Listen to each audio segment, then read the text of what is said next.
Here's a story from Grandpa for my three favorite little girls, Emma, Ayla, and Audrey. Today's story isn't a funny story, or a cute story, or even a silly story, and I do love silly stories. It's more of a listen to and think about story. A bigger word that we could use to describe it is that it is a philosophical story.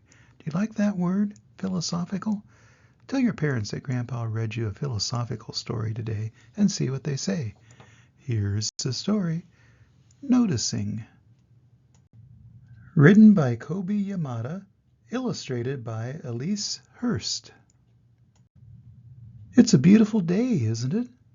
It seemed as if someone was talking to me. It's okay, I guess, I replied. Just okay, a woman sitting nearby responded. Why, we have the birds, the trees, the sky, the questions, the what-ifs, and the why-nots. I'd say this is indeed an exceptional day to be alive, don't you think? If you say so, I shrugged.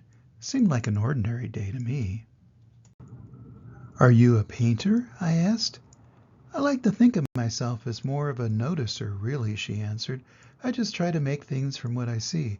It's my way of appreciating and honoring them. As I looked at her canvas, I couldn't believe what I was seeing. How could someone create something so amazing, I wondered. She was definitely a painter. She looked over to me and asked, When you look up, what do you see? Clouds? You see clouds? That's all? Just clouds? The painter asked, astonished. I think so, I said, uncertain as I scanned the sky. Why? What do you see? Oh, so much, she said excitedly. It's like the whole sky is tempting me to be amazed. I see wild horses running free and upside-down castles. I see whales flying like songbirds and a dragon breathing fire. But it's not only that. I'm filled with butterflies of excitement. It feels like an adventure is unfolding and I don't want to miss any of it. I stared up, wanting to see what she saw. The more you pause and allow for the extraordinary, the painter explained, the more you find it. And often what we see depends on what we look for. Take this mountain, for instance. She gestured to the horizon. A climber might see a great challenge. A scientist might see the movement of an ancient glacier, and someone else might notice the cool breeze traveling from its snowy peaks. Though we all may look at the same thing, we don't always see it in the same way. That is true for mountains and also for people. When we look at others, we may see their faces or their clothes, she continued, but we are only seeing a tiny piece of who they really are. We often don't notice the important things like their capacity for love, what they hope for, what they dream of, or who they can become. We can often miss the most beautiful parts of them. I wondered what I wasn't noticing. I wondered what I was missing. What do you see in you? Asked the painter. I looked down at my hands, my clothes, my shoes that were a size too big so I could grow into them. Just a kid like any other kid, I suppose. But you are not like anyone else. In fact, there isn't another person exactly like you anywhere, the painter encouraged. And the amazing thing is, there never has been and there never will be ever again. I'm not sure there's anything all that special about me, I said. Oh, but everything is special about you. There really isn't a single thing about you that isn't extraordinary, she shared enthusiastically.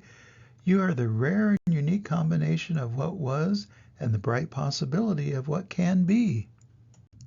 And you know what? So is everyone else. Everyone shines and needs to be seen. Everyone wants to know that they matter, and there is a place for them, and that they are needed. Sure, some may hide their brilliance, but the light is in there, always flickering, and it's a beautiful thing when we can reflect it back to them. I always looked forward to my visits with the painter. I had to admit, as much as I couldn't wait to see her, I also couldn't wait to see what she saw. On one occasion, I went to go find her and she was sitting peacefully with her eyes shut. What are you doing? I asked shyly, not wanting to interrupt her. Hello, you. She smiled and waved me over. Some days I find that I can notice even more when I close my eyes, she explained. the gentle rustling of my hair, the ideas dancing in my head, the sunshine on my face, and the wonder of being alive. She invited me to close my eyes. What does home look like to you? What does kindness feel like? What does love look like? The painter asked. What does it feel like to have a friend? What does it look like to be one?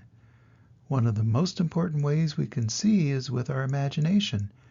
So many significant things cannot be seen with your eyes, but they are very real, and it is vital that you look for and believe in them.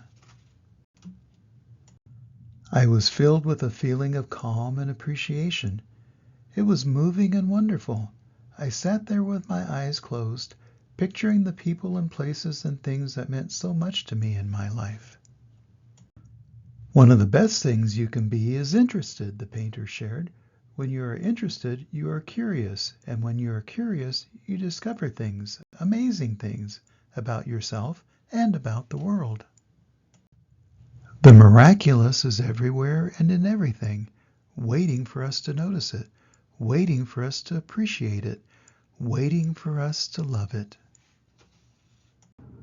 It's been years since that day when I first met the painter. I miss her. I wish that she were still here so I could tell her what she has meant to me and how she helped me to look at everything differently. But mostly, what I wish I could say is, thank you for seeing me. And that's the end of the story.